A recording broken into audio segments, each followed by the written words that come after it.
Code 6. All staff, initiate emergency protocols.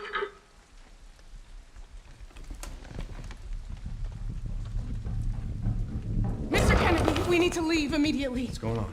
I don't know what's happening. Some kind of mass hysteria. The hospital is on lockdown. Doctor. Calm down.